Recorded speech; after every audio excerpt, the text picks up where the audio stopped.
When the people fear the government, there is tyranny. When the government fears the people, there is liberty. Thomas Jefferson. Global government despises Infowars.com. Donate now. Long live liberty.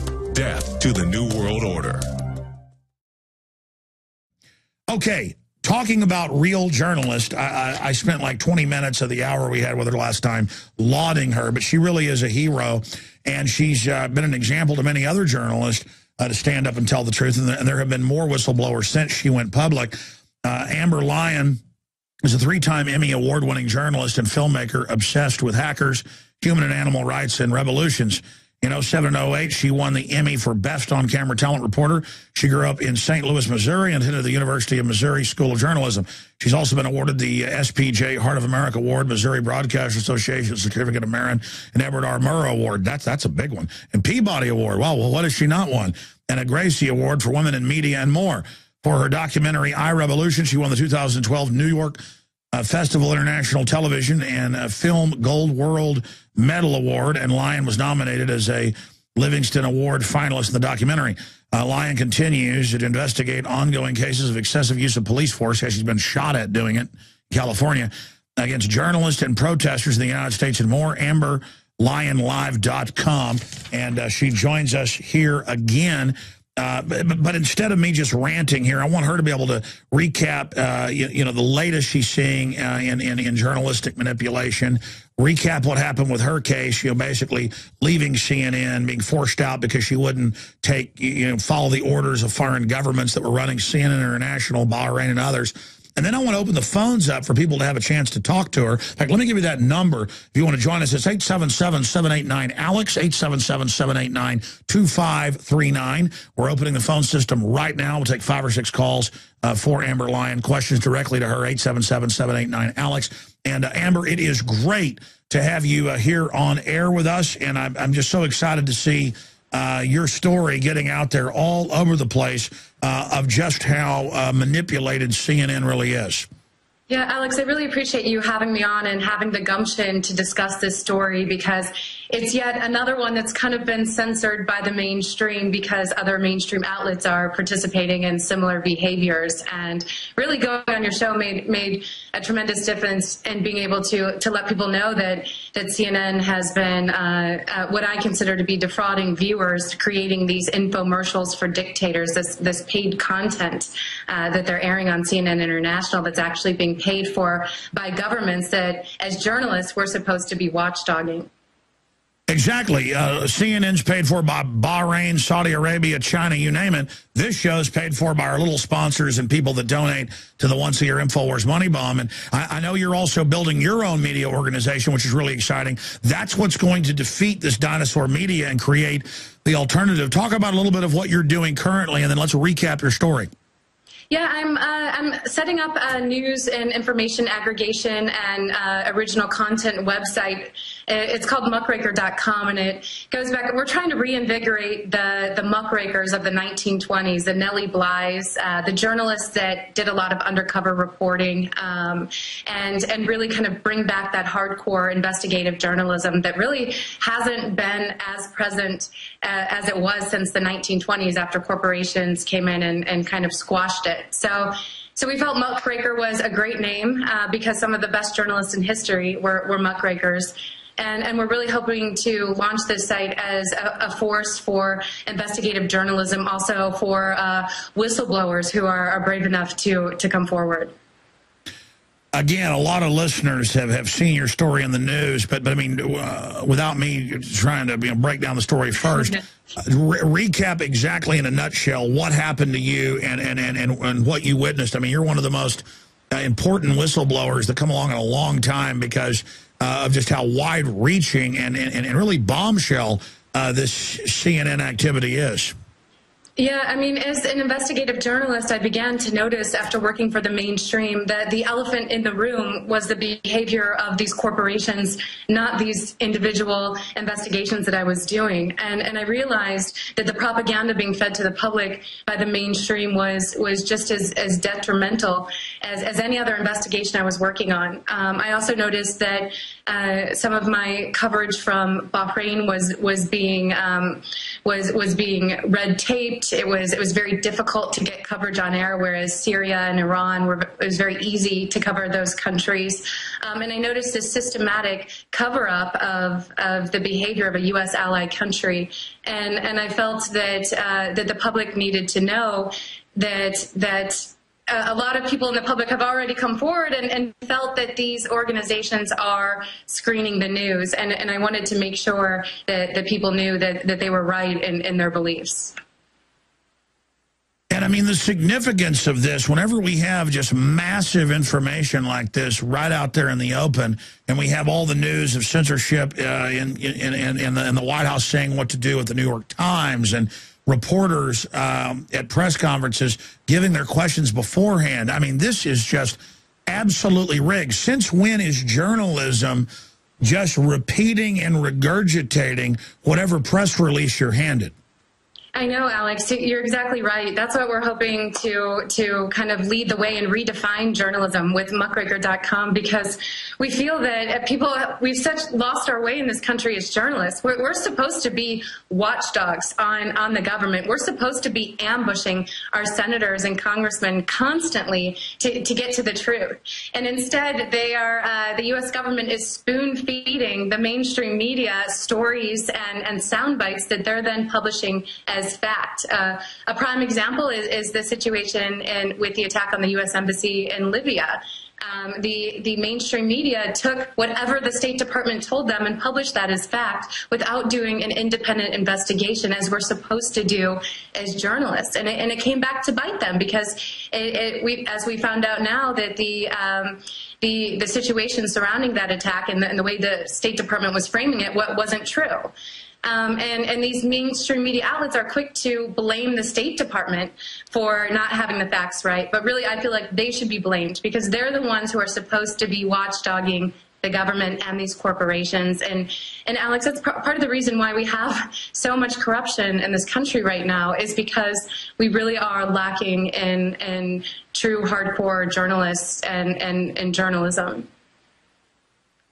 Well, I agree with you, and we've also got all these corporations with their own people in as the regulators. I mean, it's not getting better, it's getting worse. Where do you see this country and this world going if truth can be sold out to the highest bidder?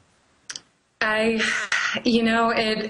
really scared for the direction of this country, just based on my last 10 years as an investigative reporter and seeing how much corruption has been able to succeed because there is no journalism to watchdog these companies and really expose it. Another thing that scares me, Alex, is, you see the NDAA 2013 is now going to legalize propaganda. It's going to allow, for the first time in decades, it's going to allow the U.S. government to directly spoon-feed propaganda to the American public and bypass the mainstream media. And that is, it's already been approved unanimously almost in the House, and now it's waiting for a vote on the Senate, but odds are it's going to pass. And now the U.S. government is going to be able to create sock puppet accounts on social media, magazines, TV shows, and propaganda to feed it directly to the American public. And that just is, as someone who's seen all these campaigns of disinformation, to me, this is the most worrisome thing for me to happen in the United States in years. And we're showing viewers right now that are watching at prisonplanet.tv and InfowarsMoneyBomb.com how the NDAA directly threatens average Americans and how you can take action now. And now we've learned that they've been putting people on no-fly lists that have been criticizing this. They've been putting members of Congress on it. They've been putting preppers on it. The system really wants to just set the precedent to do this. They're mad that there's court battles over this. They want to just disappear us. Take him away like ancient kings would do. And, of course, I love the campaign you're doing, wearing the tape over your mouth. Yeah. All journalists, whether they're left, right, center, should just immediately be talking about this. But instead, you're not supposed to talk about it. I guess you're just supposed to take your paycheck and sell everything out. Well, and every journalist should be talking about it, Alex, because the problem with the NDAA and the indefinite detention clause is that as journalists, we can start being disappeared because we don't give up our sources. That's the #1 rule in journalism. So say that all of a sudden the U.S. government decides that an occupier is a terrorist, and they whistle blew and gave you information that you need for a story, and they ask you to reveal the identity of that source, and you refuse to reveal that identity. As a journalist, they can then indefinitely detain you and accuse you of aiding terrorists by not revealing that source. So this is very dangerous. It can have a chilling effect on our already poor situation of investigative journalism in the United States, and I don't know why more journalists aren't speaking out about this. It's definitely been silenced in the mainstream. Well, here's an Infowars.com article we'll put up on screen for viewers. A man listed as terrorist over traffic violation, and we have a link to the ACLU talking about it. Activists targeted in order to prevent him organizing DNC protests. And guess who went and argued in the court after he was grabbed that he not be released? And the ACLU has links to that. The Associated Press did report on it, but it didn't get any attention. And that was that, well, he's a low-level terrorist. I'm an activist, not a terrorist, North Carolina man says.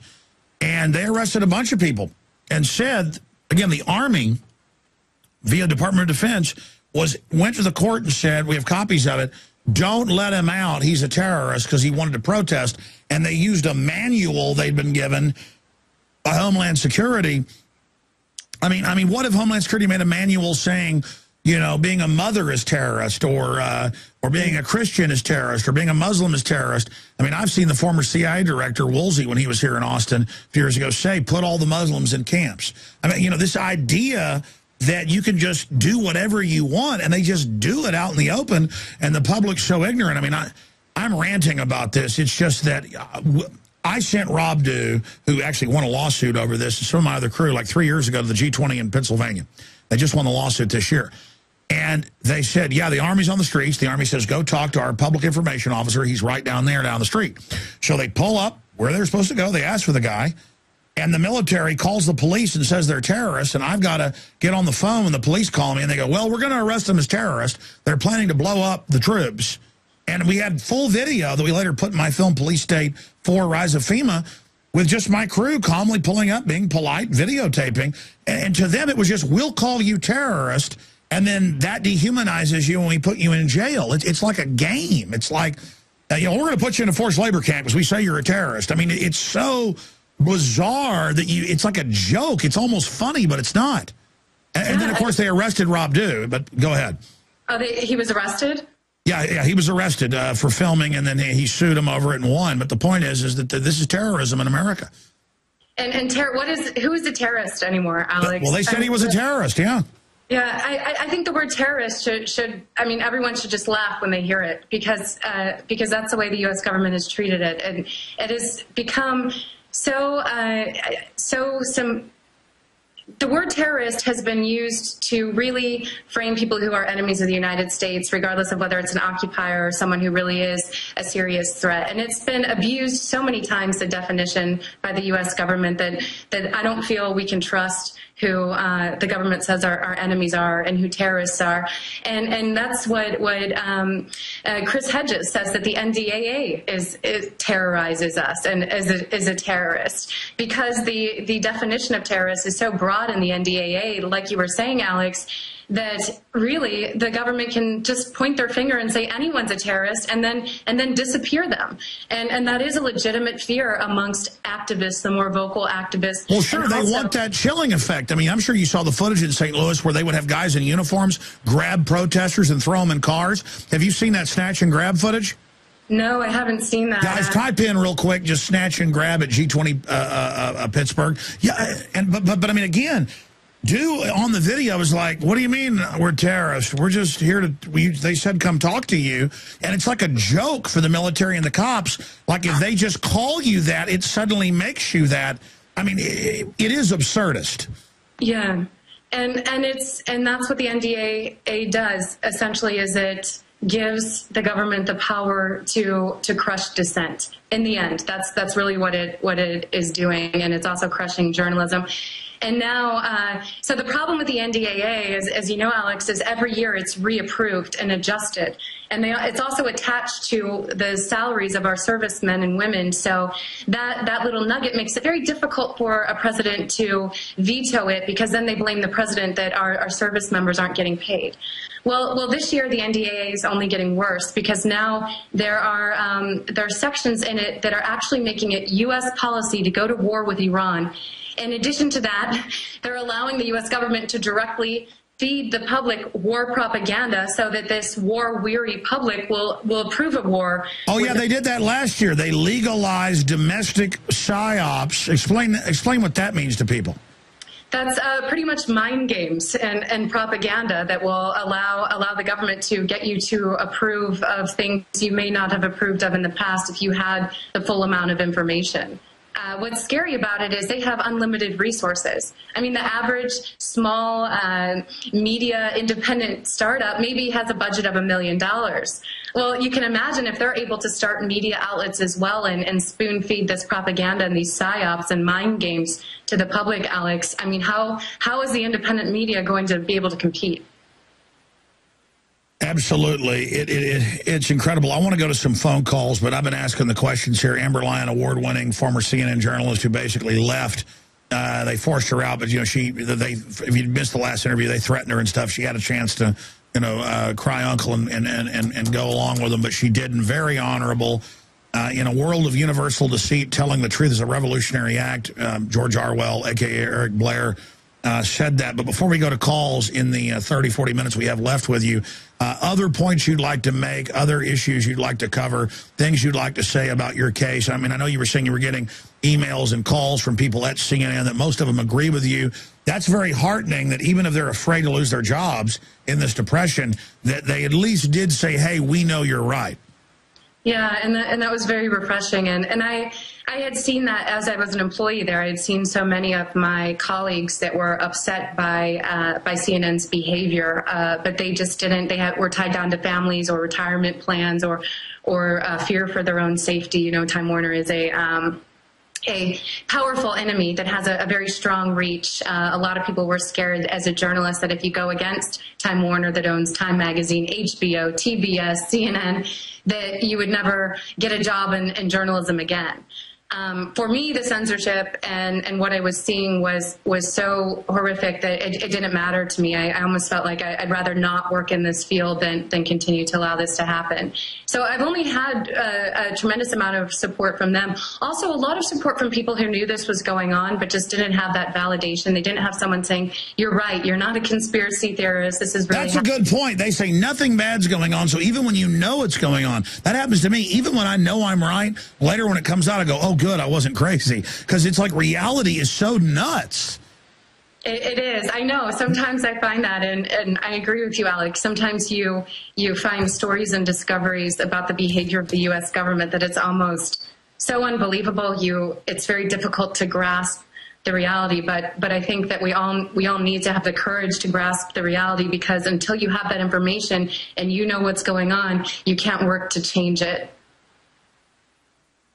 Again, I want to go to phone calls, and I'm putting you on the spot here. I'm not asking for a plug for our money raising to do things, but I know that so many times stories that aren't really breaking big, we're able to catapult them. Your story was already pretty big, but and this is a cold question. I mean, I don't know what your answer is going to be, so I'm just a shot in the dark. But did you get a pretty good response after you came on the show? A tremendous response, Alex. A tremendous amount of support and response, and I really appreciate it. Because as I'm now realizing through submersion journalism, that whistleblowing is not easy, and you really fear that you're going to be abandoned, and somehow people aren't really going to get your message, and you risk so much, and people aren't going to get the message. And my point is to let people know that, okay, this network is producing infomercials for dictators, and you should take what you see as, with a grain of salt. And your viewers and listeners, I got hundreds of emails and a lot of support, and a lot of people who were just happy to be able to know what's going on, because they told me they had suspected this was going on all along, and people had been calling them conspiracy theorists, and Sure, it's all validating, and then you know, Joe Rogan called me and said, "Hey, that was a great interview. We're getting her on," and then that's on XM, and then that chain reactions, and then other people, and now you're talking to people, you know, folks that normally aren't even political. I mean, it's just amazing. My point to viewers is the reason people should spread the word with email, Facebook, Twitter, donations, whatever, is that, hey, I'm not happy just reaching 15 million a week. I mean, we have got a real potential here. If everybody will just spread the word to reach 30 million a week or even more, and you know, someday we may not have this platform. We need to use this now, and that's why it's important for people to spread the word about this 48-hour transmission right now, to send people to the free video feed at InfowarsMoneyBomb.com, for people to donate, for people to call. I want to thank those that have donated and have supported us because it's so important. Let's go to some phone calls. Amber, let's talk to Lance. All right. Lance in Texas. You're on the air with Amber Lyon. Go ahead. Yes, if you can't hear me, I'm on speakerphone, but my question and my interest is in free energy. And you may not think this relates to the dying dinosaur media, but, you know, EE owns, is the parent company of NBC.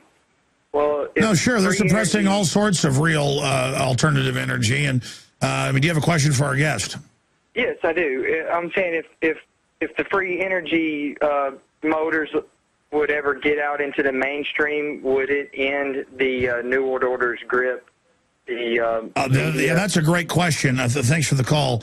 Amber, I mean, I saw a video on YouTube of you being shot at with rubber bullets covering the riots and stuff. I mean, that's another issue I want to ask about. But separately, I'm just kind of having all these thoughts right here because it's not live unscripted. But what is your take on alternative energy and reports of its suppression?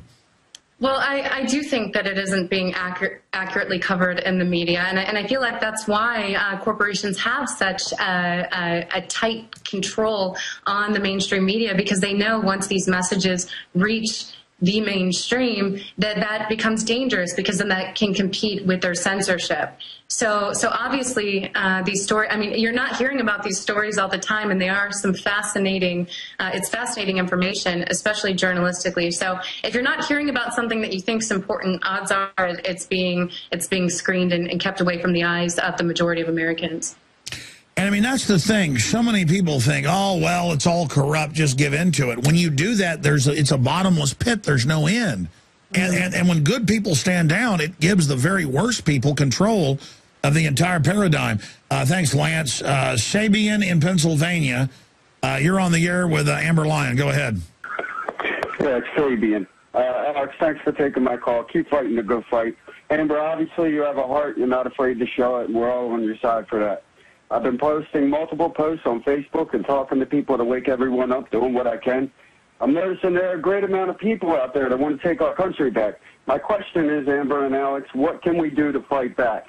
That's a great question. Amber, what do we do to fight back? I mean, you're an award-winning journalist. You've won Edward R. Murrow's, you know, Emmys, you name it. I mean, you've been successful. You break big stories. I mean, you've got that, you know, that spark of justice.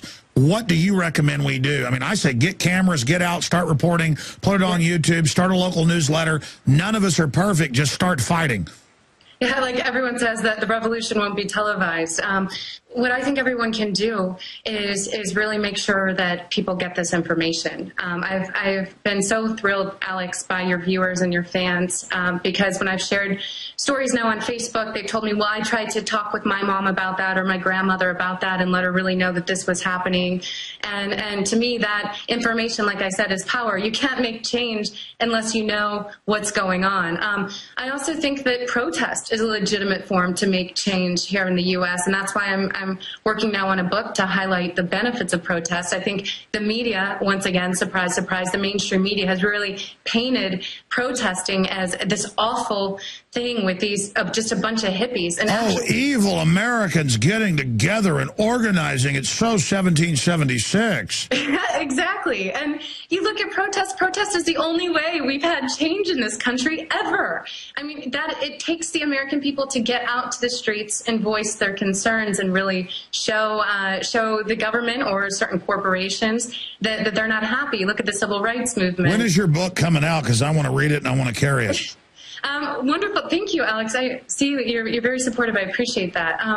It's a photographic essay of protests across the U.S., so it should be out in December, and it really is highlighting just the various protests that have succeeded. I mean, we have groups of people here in LA right now. I'm about to leave to go photograph one. They're hosting foreclosure protests, and they're taking direct action, and they're actually building forts in front of their homes that are about to be foreclosed. Forts of chairs and couches, and bringing in boards, and creating a wall of people between the front yard and the house. And they're winning. I mean, these banks aren't coming in and taking the homes away. Exactly. Resistance is victory. Beautiful.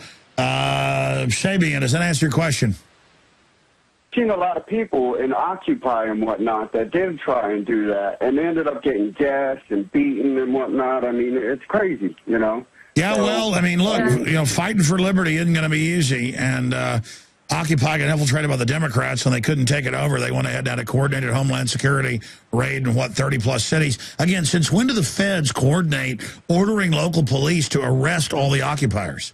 I mean, again, that's totally out of the Fed's jurisdiction. And the problem with Occupy, too, is that Occupy didn't have, it doesn't have enough, not enough people are brave enough to go out and protest with these various, at these various events. If there were thousands and thousands of people at these events versus a couple hundred, then the protesters would have more power and wouldn't be as easily influenced and crushed by law enforcement and the feds. Well, look, I appreciate your call, sir. I mean, Amber, thank you. I probably spent like 10 minutes just saying what a hero you were, because it's true. And, the fact is, sure, you say you're not a hero. Basic human compassion and knowing there were slaughters you witnessed in foreign countries that they ordered people to cover up, you had a responsibility to talk about that. But nowadays, when so many people just rationalize or whatever, what you did, that type of action, is what is going to change the world. And they're scared of people like you that could be an example to others, because once other people within the system, that's what the system's really afraid of. Yeah. That's why they're afraid of a protest, because others might join it, like Ceausescu in Romania or the fall of the Berlin Wall. They send the military in. I've interviewed some of those officers. They ordered to go kill people, and they finally said, we're done. It's just that moral decision. That's why they want to go to drones and robots and autonomous systems who aren't even human-controlled, because they want to remove us from the decision-making equation. We have power, and we have to realize we have that power. And if people don't act soon, at least, at the least to contact your senators about NDAA 2013 to get rid of the propaganda and the U.S. policy leading us into war with Iran and the indefinite detention. I mean, at the very least, I feel like everyone in this country has a duty to try to get this taken out of the latest version of the NDAA, or we're gonna head fast down that road that you're talking about, Alex, where people are terrified just to walk out of their door and protest, or even in their own homes they become scared to. No, I agree. We're talking to a former CNN reporter who basically quit, was forced out over not going along with their cover-ups of massacres in different Middle Eastern countries. She's on with us right now, and muckraker.com is her website. How did you get such an incredible domain name? I mean, that's about as good as it gets. I don't know. I don't know how it happened. I've always been a huge fan, even since I was 12, of Nellie Bly. She's a journalist who had the gumption to check herself into a mental institution to prove that they were abusing patients, and witnessed it firsthand. And I love that style of journalism. And so I've always had that in the back of my head, that I wanted to use that name because it's such a powerful name, and it was such a powerful time for us in the U.S. journalistically. And I got lucky. The guy who sold it to me sold Politico their name as well, and he's been holding on to the name for almost a decade. And he felt it was finally time to give it up, and he felt that I was the individual he wanted to give it to. So. Amazing. I was about to say, I mean, I've got to say, that's probably like $1 million name, but I imagine he gave you a big discount. Yeah, he did. He did. He gave me a tremendous discount and a blessing because... But see, that's what it's all about. It's about, I guarantee he could have sold that for more money. That was a major act of rebellion against tyranny to sell you that, I would guess, for a low price. Because, I mean, it's like, wow, there's no future if we don't say no now. And it's just those little things that are actually big things that add up because... yeah, used to journalists would go to a war zone to see what was happening by themselves. They would climb over a wall into a third world country or a dictatorship. They would check themselves into a mental institution where they were lobotomizing people. I mean, it was gutsy. It was real. It was, I mean, journalists are like the guardian angels, and now they're gone. But, hey, we found one in Amber Lyon, and we've found one in other people, and it's just precious. And I think people should realize this information is the essence of freedom. I mean, it's so beautiful. It's so special. And it's electrifying, too, because it's exciting to break big stories. It's exciting to put yourself in harm's way. Don't feel sorry for us that have broken a lot of big stories when I've, climbed into Bohemian Grove or gone into a military base or things I've done. Let me tell you, folks, that's really living right there. What can you say before we go back to calls about that electricity of journalism? Yeah, I mean, journalists, like, you have the ability to stand back and really go in and fight corruption, like so many don't, because you're not a part of that organization.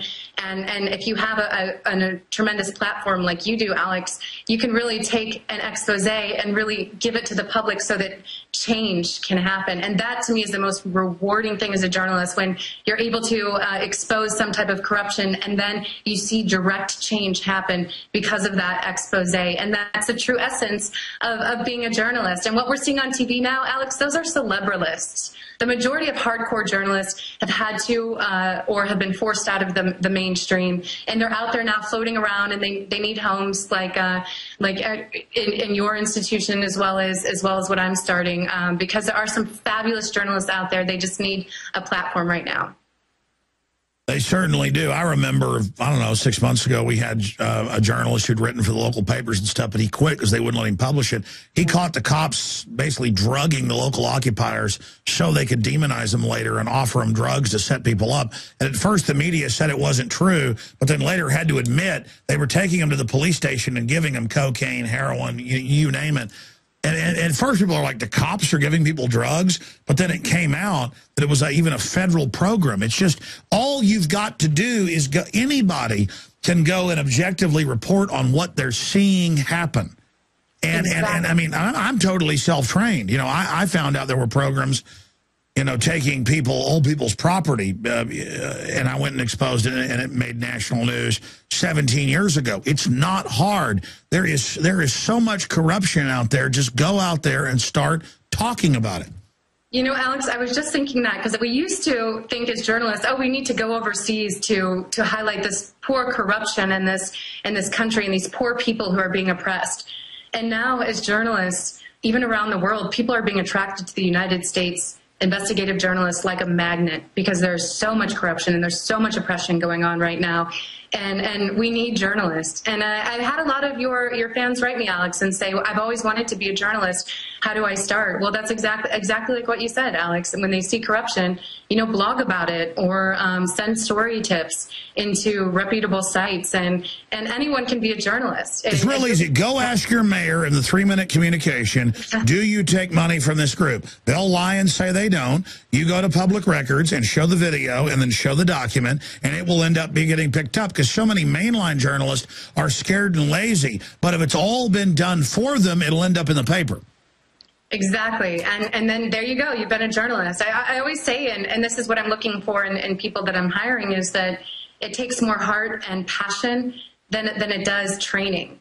And I think that if you have the passion to want to expose truth and better this country, and more power to you. Anyone can be a journalist. There's no specific training. Well, you talked about muckrakers, 70, 80, 90 years ago. Who did the mafia fear? They feared the journalists. They didn't fear the cops. The journalist is who they would run like roaches from, because they knew that journalist was going to expose them. So the mafia went and bought the journalist. Exactly, and they crushed the muckraker movement. It was so sad. I mean, there are so many successes out of that. Exposures of lynchings in the South. Upton St. Clair exposed dirty meat packing plants by going in undercover as an employee. The jungle. The jungle, yeah, it was fascinating. I recommend for anyone, especially anyone who wants to get inspired, read Hunter S. Thompson, read Upton St. Clair. And when you see his style, you can understand why corporations were terrified of journalists, because they were catching all of these corporations and the government constantly with their pants down. Absolutely. Well, that's so exciting. Ron in Clearwater, Florida, then TJ, Chris, Brandon, and a few others. You're on the air, Ron. Go ahead. Hi, Alex. Hi, Amber. How are you today? Good. Doing wonderful. Hey, I have a question for Amber, and I have a statement for Alex. Amber, when you were, do you still have Middle East contacts or people in the business who keep track of what's going on over there? Yeah, I do. I have a lot of the country in particular that I focus on is Bahrain, and I have a lot of contacts on the ground there, and who keep me updated constantly about what's going on. Of course, you can bet that when I launch my news site, we'll be covering the real story about what's happening in these countries through our genuine, truth-telling contacts on the ground. Have you heard of any kind of troop buildups in Syria, Russian troops and Chinese troops? I haven't been covering Syria closely. I've been, because there's so much media attention on Syria, I've been focusing on filling the vacuum with Bahrain coverage. So I wouldn't know. Yeah, we know there's a Russian troop buildup. I don't know about Chinese. Caller, do you have any information on that? Well, I just been picking up a lot of buzz on the net, and I just wanted to make one statement to you, Alex. You had Roseanne Barr on about 6 months ago, and she said that a lot of people in Hollywood listen to you all the time, and I think it's time for them to step up with your money bomb. Yeah, I mean, you know, I don't brag because it doesn't even matter to me anymore. It's kind of crazy. It's like ego is actually kind of a good propulsion system. It's really scary not to really have it anymore, because I guess once you realize you've gone to all these parties and been with these people, it means nothing. There's not like some grass is greener world you break into. I like people that tell the truth and are cool, whether they're famous or not. You know, that's the really neat thing. But I know all these big Hollywood people who make, you know, $1 million bets and stuff, and have like 5 houses, and even though they care about what's going on average, they don't give a plug nickel to anything political. And it's just kind of its own la-la land out there, but I appreciate your call. Yeah, no, I just, basically, I've had hundreds, let's not exaggerate, hundreds of celebrities. If I said hundreds of movie stars call me, it wouldn't be true. 50 movie stars, whatever, some of the biggest. I mean, you name them, most of them, I can say, wow, met that person. Wow, they called me. Yeah, that person. But the thing is, they're always like, we want to tell you we like you, but we're afraid to talk and speak out. Well, then it's because you're afraid we're going to lose everything. But you know what? My listeners are more excited to hear a regular person on the air than even a celebrity. And so that's my message to the celebrities. If you're thinking the whole world's waiting for you to lead them, think again. You know, go ahead and just crouch down and lick the hand that feeds you. But I appreciate your call. Amber, any comments on that? Yeah, I do agree. I actually moved out to Los Angeles because I found more support here journalistically than on the East Coast near, you know, Wall Street. Surprise, surprise. A lot of the investors there aren't too keen on wanting to invest in investigative journalism. But I found a lot of support out here. But I do agree, there's still that line they're scared to cross because they're scared of ticking off someone in their audience or ticking off a major studio like maybe Warner Brothers. But that's a problem. When you try to please everyone, you please no one. And in the end, we're at such a crucial time in this country that I think people who have a big reach and know the truth have a duty, like the Joe Rogans, the unlikely heroes of what's going on now, you know, who see that there's a deficit in discussing the truth, and they actually have the courage to come forward and talk about it because they have an audience that they can reach with that truth. Joe has a huge audience. He has a lot of courage. Thank you, Ron. Let's talk to TJ in Phoenix, Arizona. You're on the air. Hello. I want to say thank you and blessings to both of you. I was woken up about 2.5 years ago working for a fundraising organization, interestingly enough, raising funds for the Republican National Committee. And this gentleman said, I have some information for you. And he sent me some emails, and it was one of the first things I watched was the Obama deception. So thank you for that, Alex. I want to say thank you, Amber,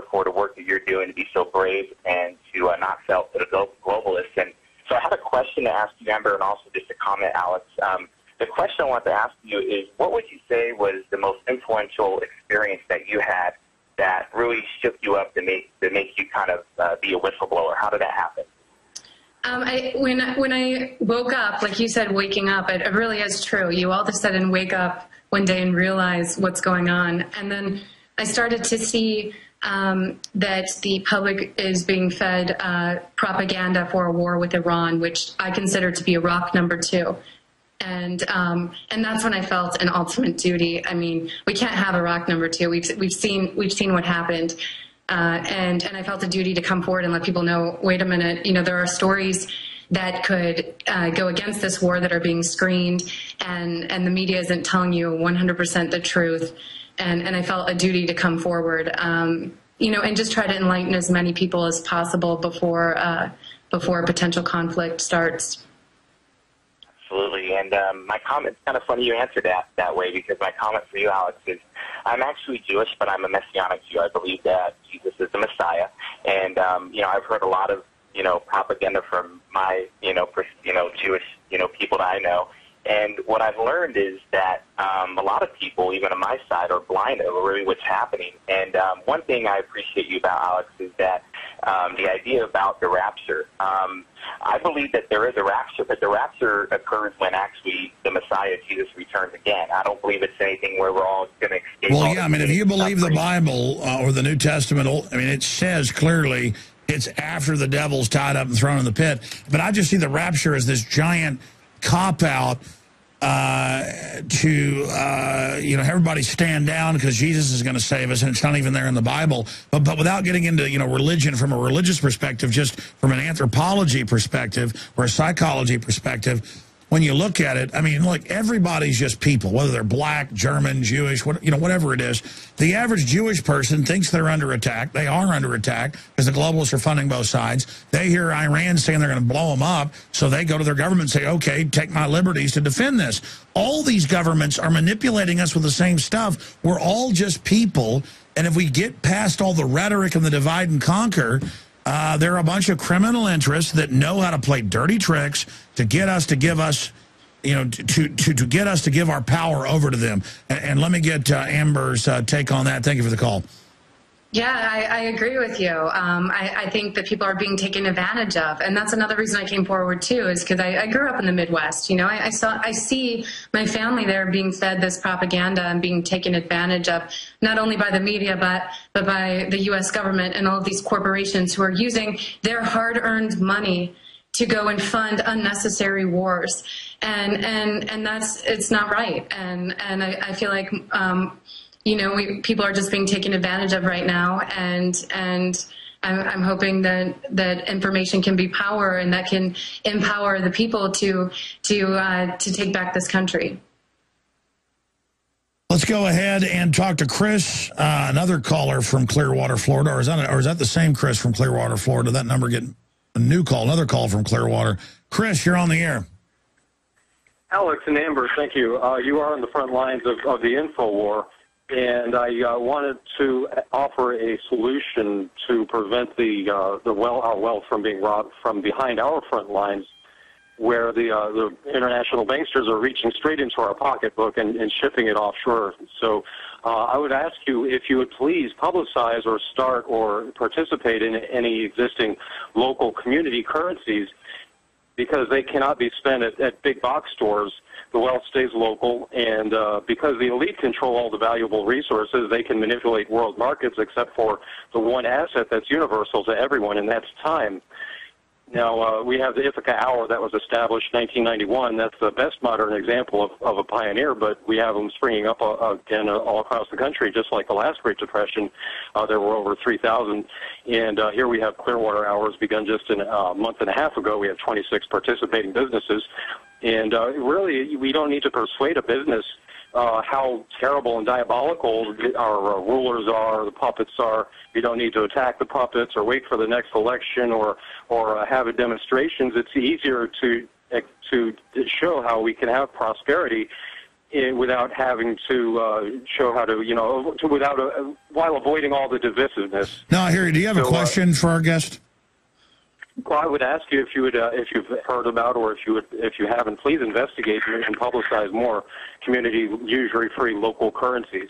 And no, I show how hear you. they're bringing Listen, we positive- can all start bartering. That's why they're attacking lemonade stands, Amish, people selling produce. The system does not want us engaging our own little economies. Amber? Yeah, you know, on that line of kind of uniting people by their community, you're really seeing that even journalistically. You're seeing the best journalism is becoming the local journalism, because they don't have the national corporations and power grid doesn't have a stronghold on these local outlets. So you're even seeing the local news really rise up as becoming more of the heroes and truth tellers journalistically. And I find people who agree with you feel that you're more united now by your community, and communities need to start building up connections empowered for the future as well. Let's move quick now with 4 more calls, and we'll let our amazing guests go. Brandon in Boston, Jim, Josh, and Ken. It's all the time we have. Brandon in Boston, you're on the air. Hey, Alex. Hey, buddy. Amber. Hi. Thank you so much for all the work you're doing, and I just want to say how refreshing it is to hear somebody with passion in their voice rather than some kind of lifeless journalist. That you're taught to be objective and everything, and that kind of just sucks the soul out of you. And well, that's code word for repeat what you're handed in the press release. Yeah. So, but exactly, you're handed the press release and you're just told what to do. You have no more say than an employee does in a corporation. And I just want to thank you so much for kind of deprogramming out of that. But my question is, a couple of them is, one, have you received any support from kind of renegade journalists like Jeremy Scahill, who wrote Blackwater? I know he's out in L.A. doing great work. And I also wanted to know, what's your next move? I know there's a book coming out, or where can we follow you, where can we find you, and follow your stuff and add to this emerging grassroots movement? Yeah, kind of tell us, because people are interested. I mean, I'm interested, Amber. Mm-hmm. I mean, I know there's so much going on, but I mean, you got the book coming out. You're trying to organize other muckrakers. Sure, you're doing some investigations. You can't tell us about those. Don't want to give the enemy heads up, but tell us what you're doing. Well, that's what I've been doing, is trying to find an outlet for the Jeremy Scahills and the real hardcore muckrakers that you have out there, to kind of collect all of their work into one site where people can go as well to get our focus is going to be just really hardcore investigations, like the types that Jeremy Scahill do. So that's what I'm focusing on. I'm building this outlet and investigations that really have a lot to do with the U.S. People write me time and time again and say, well, I have a great news source I can go to find out what's happening in the U.K. and a source that's critical of the Middle East, but there are very few that are running right now that are critical of the U.S. So that's what we're trying to create as well. And, now I'm focusing also on ways to, make sure I stay safe. That's been a concern. And then also working on finishing this book that really highlights protest in the U.S. and really highlights the art of protest and creating change in the history of the United States, because that was something that was just squashed by the mainstream media. And I saw that happen, when Aaron Burnett went out the first day of Occupy Wall Street and just demonized the protesters. And they didn't deserve that. And, everyone deserves to have their story told and told truthfully. And so I'm just hoping this book is my way to give back as a journalist and tell the true story of the last year of protests in the U.S. So there's a lot going on. Sure. I mean, the system wants us all just watching TV all day, never even being out riding bikes or whatever. They want us just like zombies, only getting their message, and it doesn't fit into it if people get outside the box and go out and start protesting or go out and start a blog or an access show or a local radio show. I mean, folks, people are hungry for alternative news. And I hear so many of the other alternative news organizations and stuff, they never talk about that. It's like they've got their little thing and they're in competition with the other journalists. And, that's a big problem too. We're not in competition, ladies and gentlemen. We're in a pitched battle against a private corporate takeover, and everything is on the table. We have got to go all in against these people, and the idea of getting citizens involved in just free speech, in just protest or journalism or whatever it is. I mean, so many times It's a child in England with the horrible school lunches they're being given who starts taking photos. Then millions see it. Then the school says you can't take photos. Then it's a bigger controversy. Then it's shut down. Or kids in San Antonio don't want to wear RFID around their necks, and the school says we're going to punish you, so that blows up. It's always little people. They tell you you're little and powerless because it's the opposite.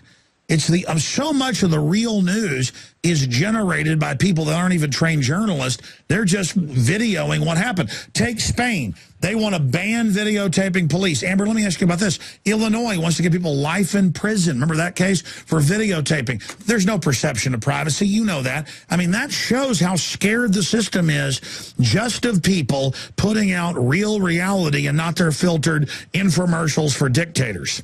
Exactly, and they're terrified of the little guy standing up, because once the mainstream starts protesting and starts, getting off the couch and heading out and doing exciting things like protest and collecting information and spreading the truth, then they're screwed.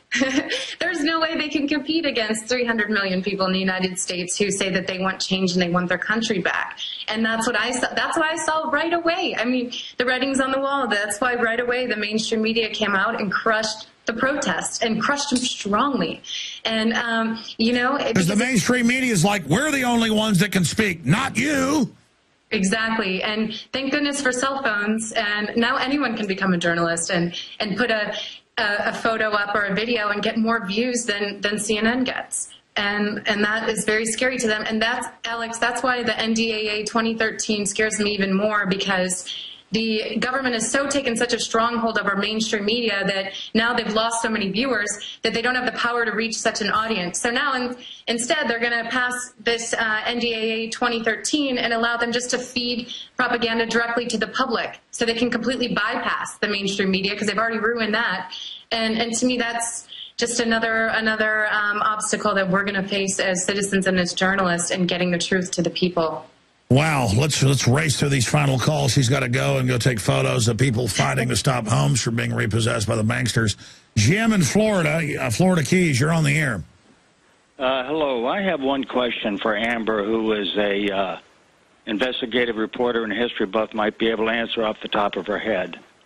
What I'd like to know is, prior to the creation of the TSA Nazi force, how many men, women, or children, American citizens, have blown themselves, the plane, train, or bus that they were riding in up? I don't know. I'm not. Zero. Yeah, I mean, I don't know an exact figure, but I can't remember any story in history where they have been, where we've had. No, they're making us the suspects. It's bureaucrats saying we're going to put our hands on you. It's the ultimate act of domination. And even when reporters try to out the TSA, we had a reporter at CNN, Drew Griffin, who did a story against them, and they put him on a no-fly list. Yeah, I mean, they're trying to censor the story as well. So that that is incredible despotism. That's total. That's their pleading guilty to tyranny. I remember I covered that report. I think we had him on, where they put him on a list because he did the report. Yeah, I know. And for anyone that thinks we have a sound government and law enforcement here, well, look at that. They tried to crush dissent. And that's, as a journalist, that's rough when you get put on that list, because you rely on your ability to travel to do your job. So it really set him behind on other investigations that he had to do because he couldn't travel. Or could you imagine if a family member had died and he needed to rush home to get to their funeral and wasn't able to do so because he was put on that list? They're directly trying to intimidate and silence the public and journalists and politicians as well. Anything else, Jim? Well, the only thing I'd like to say is that I'd sure like to see that fact published more often. And also with it, if possible, a rough idea of how much money the American public is spending to prevent something that never in the history of this country has happened. I think it's like $6 billion a year. I can look up. Here, I'll look it up. Cost of TSA per year. Let's see if my little feeble memory can remember. Let's try to look it up, too. Exactly. Is TSA just another airport subsidy? And see, they have a fee on every ticket you get, but then they also get It says TSA's program to spot terrorists, $200 million sham. That's that fake thing where they take an 8-hour course and now they can read minds. I mean, how about they can turn, lead into gold? I mean, it's like, 8-hour course, or they can 8-hour course. TSA can now sprout wings and fly. But I mean, I last time I checked, it's billions and billions. I think 6 to 8 billion. The numbers. Yeah, you're right. I'm seeing one source says about 8.1 billion in 2012 was their budget. See, there you go. So I'm just going for my little pea brain, but I remember I was unable to find it, but she was able to find it. You have a good memory, though, Alex. That's I just noticed that in talking with you. You have a really good memory. But, thank you. Well, thank you. Well, I mean, that is one of my few gifts, I guess. But, I mean, it's kind of a curse sometimes, too. Because when they're lying about stuff, I'm like, I've been told 9 different things. It's like, wow, which one's true? Then you find out none of them are true. Okay, thank you, Jim. 3 more calls. Josh, Ken, and Freedom Fighter. Good to end with Freedom Fighter in a moment. Josh in California, you're on the air. Hi, Alex. Hi, Amber. Amber, I'm very impressed with your courage and your work in the media. I just graduated journalism in my school myself, and I ran into a whole lot of censorship there. I tried reporting on local corruption and on bigger issues, and they didn't want to run.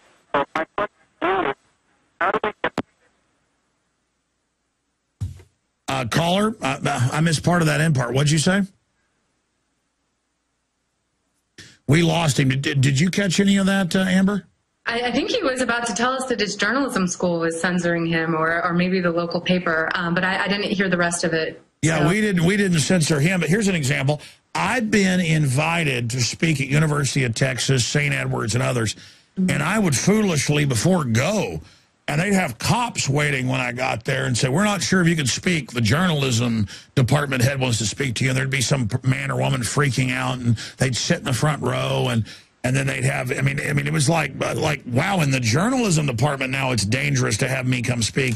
And then I talked to the people that work at them, the way they make them rewrite everything and tell them, well, I don't like this view, say this.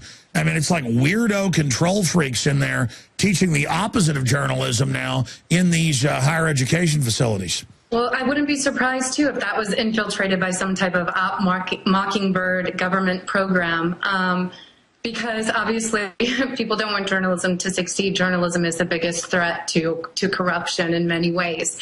And that's my fear too, Alex, is that you have these students like the caller who are graduating from these programs in schools, not really even so confused as to what journalism is. Is journalism Alex Jones, or is journalism the celebrists like Anderson Cooper?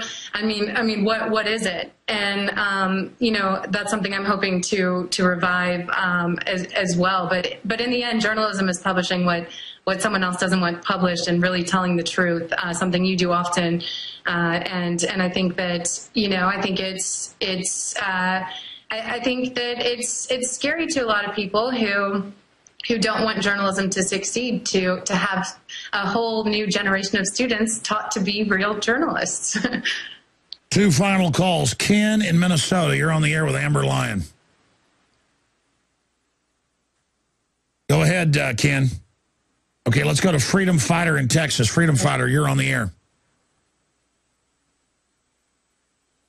That happens occasionally with our own internal phone system. I'm not sure. Do we have those 2 callers faded up, or are we just going to be done with calls? Ken or Freedom Fighter, are you there? Okay. That's been happening more and more with that system. Sorry, callers. We're just trying to reboot the phone system here. Amber, in closing, look, I mean, this is the great human challenge, what we're facing right now. This is the great quest here. And so, yeah, good people do nothing, bad people take over. In closing, do you have faith for the future of journalism, the press in this country? Because we see mainstream media losing audiences because people don't trust them, and they just can't stop. In fact, they get more sold out to foreign and corporate interest because now it's just about money. But will the money keep chasing fewer and fewer viewers? I just have faith. They're losing viewers like crazy. So that's not. They're not succeeding in what they're doing. I have faith when I see something that tells the truth, like your program, that can compete with a CNN. That's what gives me faith. Because then you can take the message in their audience and you can give an equally as big audience the truth. right now we're at a horrible time in this country for journalism, you know, and that's scary because the people aren't getting the information they need. And now the government's going to be feeding them propaganda directly. So more than ever, we need investigative journalism and outlets to compete with that to get people the truth. And I think this is a time, too, Alex, where I love the quote that says, when good men go silent, evil prevails. I think it's the time people that are seeing corruption in their companies and out on the streets need to really stand up. Because we're running out of time. You know, the past 10 years, I've seen the oil spill. I've investigated the nuclear industry. That's a whole other issue. Well, I got to get you on about that. In fact, just briefly, you actually went out there during the Gulf spill and swam around in that, didn't you? Yeah, the water was the first time in my life as an avid scuba diver where the water actually became my enemy. And it was horrific to be surrounded and just piles of oil, and then at the same time see BP dumping dispersants on the oil to just float it 10 feet into the water column and act like it didn't exist. At one point I took a white towel in water that looked clear, dipped it in, and the towel came out brown. You know, so I saw them bury that story. I saw the U.S. nuclear industry bury the story of all these dilapidated plants that they're still running around the U.S. I mean, it is such well, that's the thing. I mean, they're over 30 to 40 years old. They're rotting with the radiation. And then the EPA came out and just said, we'll raise the level of radiation and say it's safe. Yeah, and you have these GE Mark I design plants, the same design as Fukushima that they knew back in 1970 were deficient, but decided not to rebuild. And now they've just been renewed for 20 more years in the U.S. We have 22 of them functioning in the U.S.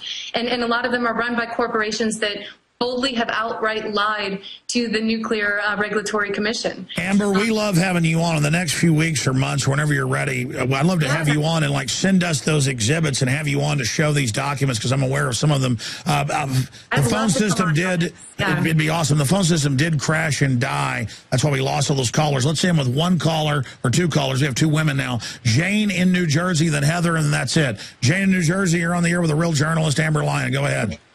Hi, Alex. Hi, Amber. I just want to say that I think you're such a hero, Amber, for what you've done, and I'm just so proud of you. I sent an email over to CNN after I heard your story, and I got it back, but in the spam, they didn't answer me. And I thought it was kind of ironic because they had this big, long spiel in the email and the spam about voting for the hero of the year.